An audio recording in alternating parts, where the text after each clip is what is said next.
Se estás a ouvir a minha voz agora, é porque deixaste que um fantasma entrasse na tua noite, e talvez na tua casa também. Meu nome não importa tanto quanto o nome do canal, porque foi o canal que abriu a porta, chama-se Histórias de Fantasmas Curtas, e hoje o título que escolheste é mais perigoso do que parece. Durante anos eu fiz vídeos sobre casas abandonadas, também esquecidos, pequenas lendas de aldeias portuguesas, sempre com aquele equilíbrio entre média e entretenimento que o algoritmo parece adorar. Fingia coragem, pedia gostos, e todas as semanas prometia algo um pouco mais extremo, um pouco mais perto do que não devia ser visto. Até que alguém deixou um comentário insistente, quase obsessivo, a dizer que eu devia ir ao velho sanatório da falésia, o tal das janelas faladas, porque a verdadeira história do meu canal começava lá. Eu nasci numa aldeia de pescadores no norte de Portugal, mas saí de lá ainda criança, e a minha família sempre fez de conta que aquele edifício enorme no alto do penhasco era apenas uma sombra no horizonte. Quando os comentários começaram a falar no sanatório, eu senti primeiro curiosidade, depois uma espécie de vertigem, como se alguém puxasse o fio que eu nem sabia que existia dentro de mim. Um dia, depois de ver as estatísticas do canal Instagram, decidi que era hora de puxar esse fio até ao fim e anunciei um especial de Halloween gravado precisamente lá, no sanatório das Janelas Suaves. A aldeia preparava a festa de outono, com luzes escondidas no porto, sardinhas a assar e crianças a colher com balões, enquanto eu descia do autocarro com mochila às costas e o peso das expectativas sobre os ombros. Nomi e cameraman já me esperava junto ao café da praça, com o tripé numa mão e um sorriso quem só acredita em coisas que pode pôr na lente. Finalmente chegaste, estive quase a acreditar que tinhas fugido da gravação de hoje. Eu sorri de volta, mas o sorriso não chegou aos olhos, porque atrás dele, por cima dos telhados, eu via a silhueta escura do sanatório recortada contra o céu cinzento, como se observasse a praça desde sempre. Essa bem, isto faz inventar com o canal, o título faz praticamente sozinho, especial da UE no Sanatório Esquecido. Eu respondi que sim com a cabeça e disse que a ideia era começar com imagens da festa, com música, gargalhadas e fogo de artifício, para depois subir com até ao edifício abandonado, onde o som do mar seria um único aplauso. Enquanto ele ajustava a câmera e me pedia para repetir a introdução em diferentes tomadas, eu reparava em alguns rostos mais velhos à nossa volta, homens e mulheres com rugas profundas, a desviar o olhar sempre que o sanatório aparecia encoadamente. Um desses rostos chamou a minha atenção, um homem magro, de ombros curvados, parado perto da estrada que conduzia à falésia, a fumar devagar e a olhar na nossa direção como se nos medisse. Quando fizemos uma pausa, o meu amigo sugeriu que aquele devia ser um antigo guardião do edifício, ou pelo menos alguém que sabia onde estavam as chaves, e que devíamos falar com ele antes de subir às cheias.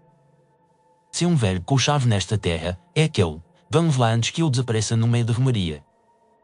Vi com suavidade, mais por nervosismo do que por achar graça, e fomos os dois caminhando até eu, carregando a câmara desligada por respeito e talvez por instinto.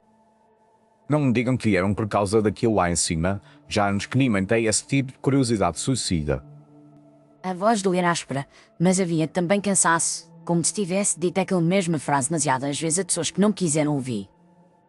Eu expliquei, com algum embaraço, que tinha um canal de histórias de fantasmas, que o sanatório fazia parte das memórias fragmentadas da minha infância e que queríamos apenas filmar por algumas horas, sem tocar em nada. Os fantasmas daqui não gostam de promessas vagas, menina, e muito menos de gente que entra, cava e vai embora a rir, a subir números numa plataforma que não entende o que é ficar preso no sítio. O meu amigo tentou suavizar, dizendo que respeitávamos o lugar, que não iríamos provocar, que era só para mostrar a história ao mundo, mas o vento girou a ar e encarou a linha do horizonte, onde o mar se confundia com o céu. Lá dentro o tempo parou, os relógios pararam todos na mesma hora e é quem diga que só voltam a mexer quando alguém que deve alguma coisa entra pela porta errada. Um arrepio percorreu uma espinha, porque eu sempre tive pavor de relógios parados, daquele silêncio pesado entre um segundo e outro, e a ideia de vários relógios fixos na mesma hora fez-me imaginar uma espécie de prisão indizível. Eu perguntei com cuidado se ele ainda tinha as chaves, e acrescentei que se ele não quisesse que fôssemos, desistiríamos, que não queríamos ir contra ninguém da aldeia. Se eu dissesse que não, tu esquecias o vídeo, o especial, o tal Halloween no teu canal, e voltavas para a cidade de Ceará para trás. Eu hesitei antes de responder, porque sabia que eu tinha razão, sabia que seria mais fácil aceitar que eu não, desligar a câmera e transformar um episódio em outra coisa, mas também sabia que algo dentro de mim não me deixaria em paz. Depois de um silêncio denso, em que só se ouviam as músicas distantes e as gavotas, Eu disse que não tinha a certeza se conseguiria voltar a viver com essa curiosidade suspensa e que preferia enfrentar o que fosse do que continuar a fugir. Então leva, mas lembra-te o que eu te digo agora, não faças promessas lá dentro, nem em teu nome nem em nome de quem já não pode cumpri-las. Ele entrou na pequena casa ao lado da estrada e voltou com muitas chaves pesadas, antigas, atadas por um fio de haste, e ao fundo, na parede da sala, tinha um relógio grande, parado, com os ponteiros fixos numa hora indefinida. O relógio tinha o vidro vachado e há algum pó, mas parecia que alguém tinha limpado de propósito há pouco tempo, como se quisesse que a hora parada fosse bem nítida. Perguntei com cuidado se aquele relógio também tinha parado na noite do incêndio, e os olhos do velho estreitaram-se, sem demorar até um estalador. Este parou no mesmo minuto em que o outro parou lá em cima, e desde então eu ouço o eco dessa campainha dentro da cabeça, mesmo quando não toca em lado nenhum. Eu quase perguntei quem me tinha movido naquela noite, quase pedi detalhes, mas alguma coisa na expressão dele me travou, como se certas histórias não pudessem ser escolhidas de mão cheia, apenas aceites como poeira que assenta devagar. Com as chaves no bolso e o nome estou, despedindo do velho e voltei para a praça, onde o meu amigo já tinha montado a cama num tripé, preparado para gravar a subida até ao sanatório com a aldeia e festa ao fogo. Então, conseguimos a versão do guardião para pelo menos um pedido de autorização rabugenta. Eu disse que sim, mas acrescentei que ele nos tinha avisado para não fazermos promessas lá dentro, e o meu amigo deu uma gargalhada breve, dizendo que a única promessa que eu faria seria aos subscritores, a de lhes dar o maior susto do ano. Vamos deixar claro no vídeo que se chegarmos a 100 mil gostos voltamos aqui sem antenas, é assim que se cria compromisso com o PUD. A frase dele soou leve, quase bancalhana, mas no meu peito colocou mais um pato, mais uma frase lançada no ar, pronta para ser apanhada por ouvidos que não eram só humanos. A primeira parte da gravação correu como planeado, eu a caminhar pela festa, a falar com vendedores de farturas, a mostrar o mar escuro atrás dos barcos, sempre com aquele tom entre divertimento e ameaça que o público adora. De vez em quando, a câmara apanhava algum olhar rápido, uma mulher a benzer discretamente quando eu me ensinava ao sanatório, um pescador a virar costas assim que o nome era pronunciado, e eu sentia-me a atravessar uma fronteira invisível. Quando o sol se afundou completamente e o frio começou a morder, fizemos a última tomada na praça, anunciei que estava na hora de subir à falésia e pedi que quem estivesse a ver ficasse comigo até ao fim, porque certas histórias só fazem sentido na última frase. O caminho estreito que levava ao topo era de pedra irregular, com ervas a crescer entre as fenas, e ao lado a ravina descia a brotar até às rochas e à espuma branca, onde as ondas batiam com raiva antiga. Descorredaram-nos, pelo menos o público vai dizer que é o vídeo mais realista que já fizemos. Eu atirei-lhe um olhar pouco divertido e pedi para guardar aquele tipo de piada para quando estivéssemos de volta, mas no fundo eu agradecia o modelo, porque o silêncio do caminho estava carregado demais. À medida que subíamos, o som da festa ia ficando distante, uma mistura de música e risos embolidos pelo vento, e o sanatório ia crescendo à nossa frente, uma massa escura de janelas tapadas, paredes machadas e varandas enferrujadas. Quando finalmente chegámos ao portão principal, enferrujado e meio torto, o meu amigo ligou a câmara e pediu-me para ficar de frente para um edifício, com o sendeiro atrás, e repetir uma frase abertura que eu tinha preparado. Esta noite vamos entrar onde o tempo parou, onde o fogo queima quase tudo, menos aquilo que não se vê, e vocês vêm connosco. Eu repeti aquelas palavras com a voz levemente trêmula e senti, mesmo antes de tocar nas chaves, que alguém do lado de dentro já sabia que estávamos ali, como se o edifício esperasse devagar. A chave rodou com dificuldade na fechadura, libertando um som metálico longo, e o portão rangeu ao abrir, libertando o cheiro de umidade, mofo e sal, como se o mar tivesse tentado entrar ali durante anos e tivesse sido bavado. Máfio, logo à entrada, pendurado numa parede fechada, estava o relógio de que o guardião tinha falado, grande, com números hastes e ponteiros parados na mesma hora que eu tinha visto na casa dele.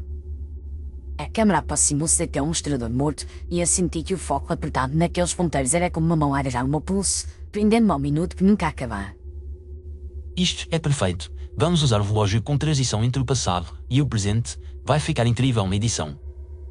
Eu concordei com um sim de cabeça, mas não consegui afastar o sentimento de que aquele objeto não gostava de ser filmado, como se expor a hora parada fosse uma forma de humilhação. Continuamos pelo corredor principal, o som das nossas pisadas e quando em camadas, misturado com gotas de água a cair de algum ponto do teto, e com um sussurro de vento que parecia formar palavras sem língua definida. As salas do vez do chão estavam vazias, com camas enferrujadas, armários abertos e vidros partidos, e eu ia descrevendo tudo em voz alta para o público futuro, tentando manter um tom entre a descrição factual e a sugestão de ameaça. Numa sala maior, talvez um antigo recreio, havia cadeiras pequenas viadas, desenhos infantis espetados nas paredes e, num canto esquecido, uma caixa de cartão cheia de fotografias antigas. Eu geria ao lado da caixa e o meu amigo aproximou-os, enquanto eu tirava uma fotografia de cima, a preto e branco, onde várias crianças subiam para a câmara, com as janelas do sanatório abertas lá atrás, antes de serem seladas. No meio dos gostos, vi uma jovem enfermeira, de bata clara, cabelos preços, com um sorriso cansado marcial, e senti o coração apertar ao reconhecer traços que eu costumava ver ao espelho quando era mais novo. Havia também uma fotografia rasgada, cortada brutalmente na zona onde deveria estar outra pessoa, e o papel rasgado deixava apenas visível um pedaço de ombro, como se alguém tivesse tentado apagar alguém da memória do edifício. Enquanto eu folheava aquelas imagens, o vento parecia acalmar lá fora, e em contrapartida um som dentro do sanatório ficou mais nítido, um ligeiro afastar de pés descalços pelo corredor, um riso muito baixo que se confundia com o estalar da madeira. É o eco das nossas pisadas, não entras não de ouvir coisas, ainda temos muito para gravar. Eu quis acreditar nele, mas alguma coisa, na cadeira daqueles passos não combinava com o ritmo dos nossos. Havia um terceiro tempo, um compasso pequeno, como passos de criança. Decidimos subir ao primeiro andar, onde as janelas estavam mais densamente tapadas e o ar parecia mais frio, como se ali o inverno nunca tivesse ido embora. As portas das enfermarias estavam entreabertas, fazendo ao menor tal, e atrás de uma delas, numa mesa de metal, encontrei um caderno fino, com a capa escurecida, mas ainda legível, onde se ia escrito o nome da minha avó.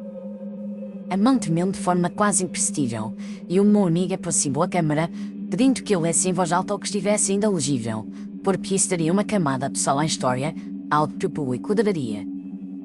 Abri o caderno com cuidado, sentindo o papel seguido, e li a primeira frase que não estava queimada, uma nota em que a enfermeira falava das crianças como se fossem seus irmãos mais novos, descrevendo o medo delas do escuro e a tosse que não as deixava dormir.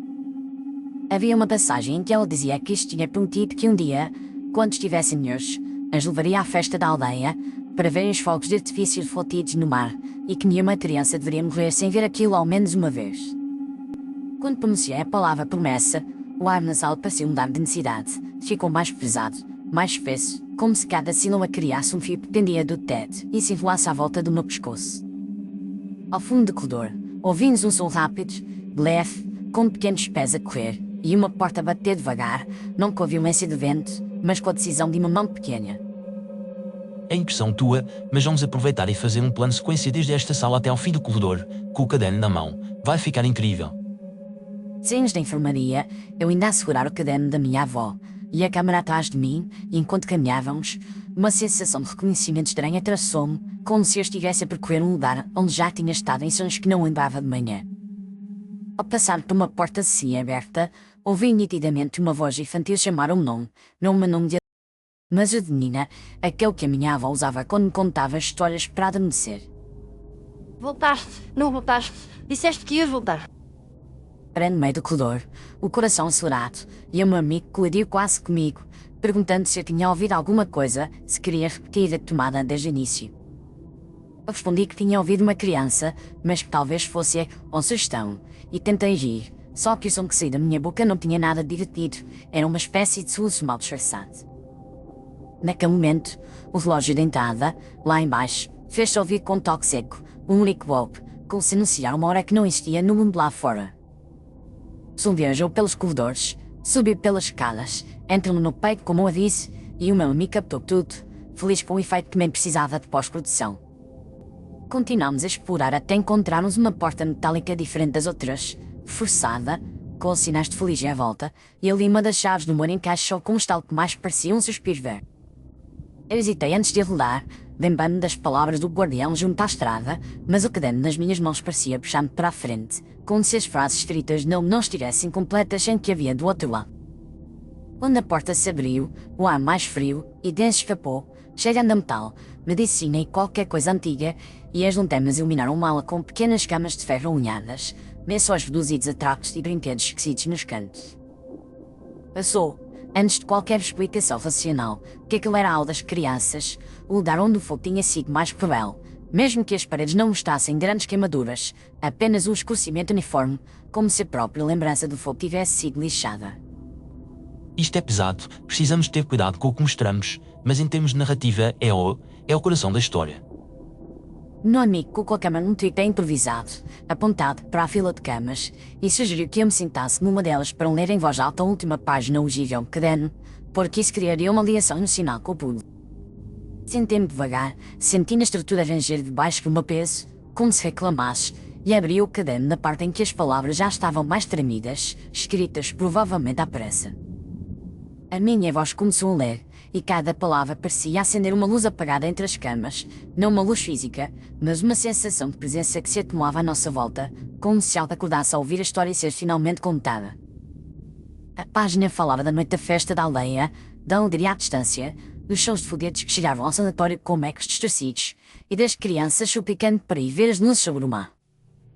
A enfermeira, a minha avó, dizia que os tinha prometido que voltaria assim que terminasse o turno, que iria buscar autorização e depois voltaria para as levar pelas mãos, lá ao mar, até à falésia oposta, de onde seria o porto iluminado. Ela escrevia que fechou a porta suavemente, dizendo-lhes que esperassem um pouco, que fossem boas, que ela não demoraria, que seria apenas um instante, e que naquele instante nasceu o peso que nunca mais sairia dos seus ombros. A frase de si estava tremida, mas legível. Quando ele dizia eu volto já, e mal minha voz pronunciou essas palavras no presente, um cor de voz infantil que eu volto já em várias itações, como um exine. Disseste que voltavas, voltaste tão tarde, mas voltaste. O som não vinha de um ponto só, vinha de todas as camas, debaixo delas, dos lençóis rasgados, o espaço entre os ferros e o chão, e eu senti que aquele cor não estava zangado, estava cansado de esperar. Precisamos sair desta aula, agora, isto já não é só um material vídeo, é demais. Nomida aproximou-se de mim, estendeu a mão para fechar o caderno, mas quando os seus dedos tocaram na capa, o relógio da entrada soou de novo, desta vez uma sequência de toques, como se estivesse a recuperar o atraso de décadas. As paredes pareciam vibrar ao ritmo daquela campainha distante, e o chão sob os nossos pés ficou mais firme, mais presente, como se tivéssemos deixado de estar num edifício podre para entrar numa versão mais nova do mesmo lugar. Através das frestas nas janelas seladas, vi flashes de luz, como se fogos de artifício explodissem no céu, mas lembrando que a festa estava lá embaixo, na aldeia, e que dali não se devia ver nada além de escuridão e má. O tempo ali dentro tinha saltado, ou voltado, ou feito alguma coisa que eu não sabia nomear, e entre um toque de relógio e outro, vi figuras pequenas junto às camas, sombras densas com a altura de crianças, imóveis, à espera. Tivemos tempo para contar cada segundo, para repetir cada promessa, para imaginar cada cor dos fogos que não vimos. Eu levantei-me com dificuldade, como se o ar tivesse sem peso, e disse que tínhamos de ir embora, que não podíamos continuar a ler, que aquele vídeo já tinha suficiente, mas o corredor pelo qual tínhamos vindo parecia longo demais agora. Fomos até à porta metálica, em Clonwell, e em vez de encontrar o corredor conhecido, de paredes fechadas e chão sujo, demos de caras com uma escada que descia para um piso que não constava nas plantas que eu tinha pesquisado na internet. Isto não estava aqui, juro que não estava. Filmámos a porta antes, atrás dele só havia corredor, lembras-te? Eu lembrava, e a dúvida fez-me vacilar no primeiro grau, mas as vozes atrás de nós, ainda a sussurrar promessas, empurraram-nos para a frente, não com violência, mas com insistência paciente. Descemos, as lanternas a tremer nas nossas mãos, e a cada patamar o som do relógio parecia aproximar-se, até que chegámos a uma pequena capela subterrânea, com bancos girados, imagens de santos escadas e um altar cintos ao volume. Sob o altar, iluminado pela nossa luz, estava o mesmo caderno da minha avó, agora aberto numa página que eu não lembrava de ter visto antes, com letras ainda mais tremidas, mas metidas na sua intenção. A nova entrada falava de culpa, de portas fechadas à força, de ordens evitadas em nome da segurança, e de como ela se ajoelhou naquela mesma capela, pedindo a um Deus que já não sabia se ouvia, para que perdoasse o que ela não conseguia impedir. No fim, numa frase curta, ela escrevia que não podia voltar, que os vivos lhe tinham tirado essa possibilidade, mas que um dia alguém na sua família voltaria, e que talvez essa pessoa pudesse abrir uma janela, nem que fosse só na memória. Ao ler aquilo, percebi que a minha presença ali não era coincidência, não era apenas uma ideia de conteúdo, mas o desfecho tardio de uma promessa que não tinha sido minha, mas que agora se colava à minha pele. Eu disse-lhes que voltava, e falhei. Tu chegaste tão tarde, mas ainda assim, chegaste. A voz era adulta, feminina, vinda de perto do altar, e quando a nossa luz se moveu, vimos a figura de uma mulher de pata clara, cabelos presos, com o rosto meio na sombra, olhando-nos diretamente com uma mistura de alívio e sofrimento. Os olhos dela tinham os mesmos traços que eu via nas fotografias de família, uma linha do queixo, um desenho das sobrancelhas, mas carregavam um peso que nenhuma fotografia mostrava, o peso de ver muitas amêndoas sem um único dia novo. Não quero que fiques presa como eu, mas eles não sabem a diferença entre uma promessa quebrada e uma promessa herdada. Para eles, essa mesma voz. Atrás dela, nas laterais da capela, as sombras das crianças aproximavam-se, compondo uma espécie de congregação silenciosa, olhando-nos com olhos que eu não conseguia ver, mas que sentia como pequenas agulhas na pele. Leva-nos a ver os fogos, disseram-nos que era bonito, dissemos que esperávamos, e esperamos até que a espera fosse a única coisa que sabíamos fazer. O meu amigo começou a recuar, a dizer que precisava de ir embora, que aquilo não fazia parte do combinado, que não era para isto que tinha trazido a câmara, e a sua voz soava mais aguda, quebrada pela adrenalina. Desculpem, nós não prometemos nada, não foi isso que viemos fazer, só queríamos contar a história, mostrar ao mundo, não prometer nada, perceberam? As sombras não pareciam desandadas, mas também não pareciam dispostas a aceitar desculpas, porque para quem espera uma vida inteira, ou muitas, a diferença entre promessa explícita e implícita torna-se irrelevante. Cada vez que alguém diz eu volto já e não volta, eles ouvem, não interessa se foi um murmúrio, em ti ou num vídeo para entreter. Foi então que me lembrei da frase do meu amigo na praça, quando prometeram aos subscritores que voltaríamos ali se chegássemos a 100 mil gostos, e percebi que as paredes do sanatório não eram as únicas a ouvir promessas. As crianças continuavam a avançar, e eu senti que o ar se tornava mais espesso, dificultando a respiração, enquanto a câmara gravava tudo, a luz a tremer, criando sombras maiores do que os corpos que as provocavam. Acreditei que não podia cumprir aquela promessa, que não podia levar nem a ver fotos que já se tinham apagado há décadas, que o tempo deles tinha passado, que o meu canal não era uma máquina de subversão. Não queremos o fogo no céu, queremos sair da hora que nunca acaba, queremos um fim, qualquer fim, que não seja este sempre o mesmo minuto. A enfermeira, a minha avó morta, olhou-me com uma dor que era quase temura e estendeu a mão, não como quem pede, mas como quem oferece um último gesto de proteção. Te ficas por minha culpa, se fores, vais pela tua, escolhes com rapidez, porque o relógio já está a mexer, e quando der a hora, nem eu te consigo soltar. O som do relógio encheu a capela, embora não houvesse nenhum relógio visível ali, apenas a ideia do mostrador na parede do átrio, que o ponteiros que tinham estado imóveis desde o fogo. O meu amigo deu um passo em falso, tropeçou num banco e caiu, e a câmara destabilizou-se, filmando ao caso, captando pedaços de rostos, metades de sombras, o altar, o caderno, o piso irritado.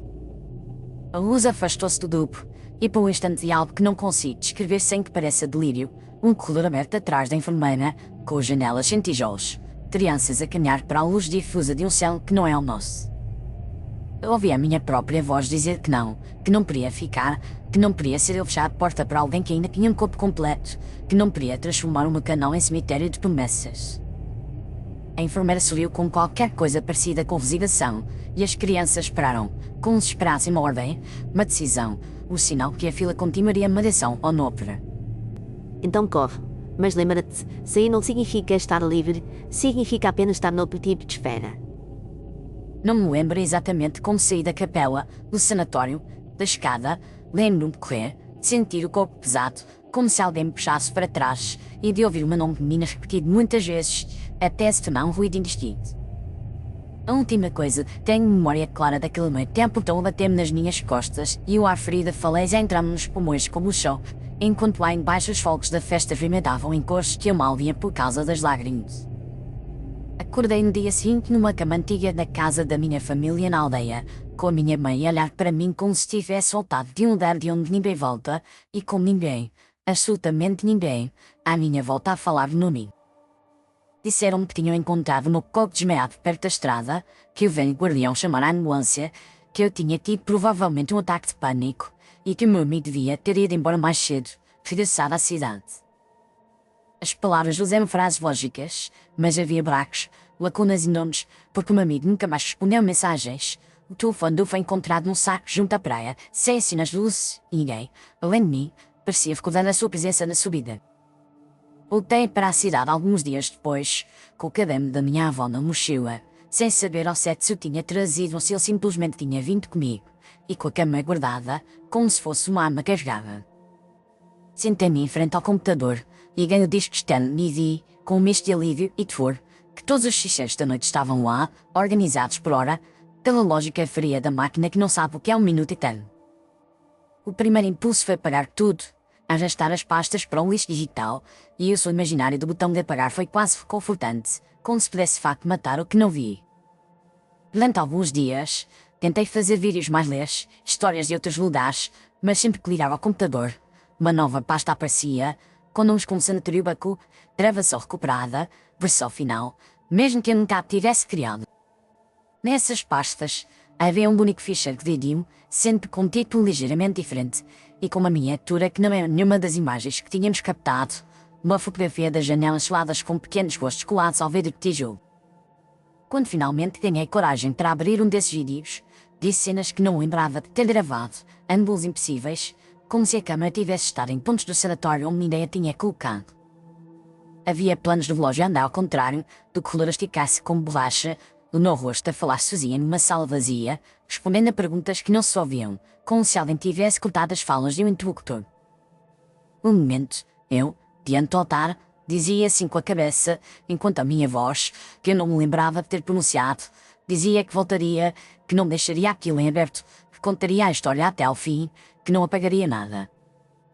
Não sei se fiz mesmo essa promessa, se a minha boca apenas foi frasco que ecoava no espaço, ou se o sedatório aprendeu a usar os meus traços para falar por mim. Alguns desses vídeos traziam uma coisa ainda mais perturbadora, capturas de ecrã da página do meu canal, com vídeo do sanatório aparentemente publicado, com milhares de visualizações e centenas de comentários. Eu juro que nunca carreguei o vídeo para a plataforma, e ainda assim, ali estava uma imagem de interface, com o título especial da Luia no sanatório das janelas soladas e uma lista de comentários que eu nunca tinha lido. As frases nos comentários pareciam escritas por pessoas reais, com avatares e nomes comuns, e ao mesmo tempo havia qualquer coisa nelas que me fazia pensar em vozes velhas a usar máscaras novas. Li coisas como também prometi que voltava, e não voltei, elas agora chamam-me numa noite, e o meu relógio parou à mesma hora depois de ver este vídeo. Não havia forma de responder, de carregar na caixa de texto e escrever qualquer coisa, porque aquilo não era um vídeo real, era uma imagem dentro de um ficheiro. E mesmo assim eu sentia que, de alguma maneira, aquelas palavras estavam na rede, à espera de resposta. Tentei formatar o disco, apaguei pastas, fechei o canal durante semanas, anunciando uma pausa, dizendo que precisava de cuidar da saúde mental, e eu pude reagir com carinho e preocupação, sem saber metade das razões. Mesmo assim, de vez em quando, alguém deixava um comentário num vídeo antigo, a perguntar quando sairia ao especial do sanatório, a dizer que já tinha visto uma pré-visualização alguns, numa recomendação estranha, numa lista automática. A certo ponto, percebi que o vídeo, ou a ideia dele, tinha escapado da minha esfera de controle, como se fosse mais um ficheiro assobrado a circular entre caches, servidores, cópias temporárias que ninguém sabe onde estão. Foi então que decidi gravar isto que estás a ouvir agora, não o vídeo do sanatório, não a montagem dos terrores visuais, mas uma confissão em voz, uma tentativa desesperada de pôr um contorno na sombra, para que pelo menos saibas em que lado dela estás. Não vou dizer o meu nome, não vou dizer a cidade onde moro, porque se a história já está a sair das minhas mãos, não quero que chegue também à porta da minha casa física, basta-me saber que já entrou na tua cabeça. Sei que este álbum vai ser carregado no canal, que se calhar vais encontrá-lo numa playlist de histórias longas, que o título vai parecer apenas mais um, e por isso quero que percebas bem o que significa ter ficado até aqui. Ficaste comigo desde a praça cheia de música até à capela subterrânea, ouviste o som dos relógios, das promessas quebradas, e deixaste que a minha voz te conduzisse pela escada abaixo e de volta a uma quarta edição. Talvez penses que tudo isto é só ficção, que eu sou apenas uma narradora a cumprir o papel, e talvez seja mais fácil dormir assim, imaginando que não há nenhum vídeo perdido a tentar publicar-se sozinho na plataforma. Mas se acontecer, se um dia estiveres a percorrer as recomendações do canal e aparecer um vídeo com as janelas suadas e um relógio parado na miniatura, lembra-te o que te vou pedir agora. Não deixes que a curiosidade faça o clique sem pensares, não entres na hora parada se não estiveres disposto a partilhar alguma coisa tua calculada entre ainda espera. Talvez seja exagero, talvez seja só medo de falar, mas eu já vi demasiadas promessas serem capturadas por câmaras, comentários e algoritmos para acreditar que um vídeo é só um vídeo. Antes de terminar, preciso te agradecer de verdade por teres ficado comigo até ao fim desta história, por teres dado o teu tempo e a tua imaginação a uma voz que poderia ter sido só mais uma notificação perdida. Se gostaste desta viagem pelo sanatório onde o tempo parou, peço que deixes o teu gosto no vídeo, porque isso ajuda o canal a continuar a contar as histórias que talvez ninguém mais conte. Se ainda não é subscritor de histórias de fantasmas curtas, convido-te a carregar no botão de subscrever e a ativar as notificações, para não perderes as próximas noites em que decidis abrir a porta ao que conta histórias do outro lado. Diz-me também nos comentários o que sentiste ao ouvir esta narrativa, se alguma parte te fez lembrar de um lugar da tua infância, de um relógio parado na casa de alguém, ou de uma promessa que ficou por cumprir. Se quiseres apoiar o canal de uma forma mais direta, podes usar o código QR que aparece no canto inferior direito do vídeo, ou seguir o link que está na descrição. Qualquer contribuição ajuda a manter estas histórias vivas e bem contadas. Na mesma descrição vais encontrar ligações para outras séries completamente diferentes deste tipo de relatos, e histórias que exploram outros medos, outras cidades e outras vozes, e talvez nelas encontres um refúgio depois desta visita ao sanatório. Agora despeço-me de ti com respeito e gratidão, desejando que a cama te seja leve e que nenhum relógio na tua casa decida para ser motivo depois desta história. Fé encontrar-te no próximo vídeo, numa nova história em que possamos caminhar juntos pelas sombras com alguma luz emprestada pela imaginação. Até lá, cuida de ti e dorme como se o tempo avançasse sempre para a frente.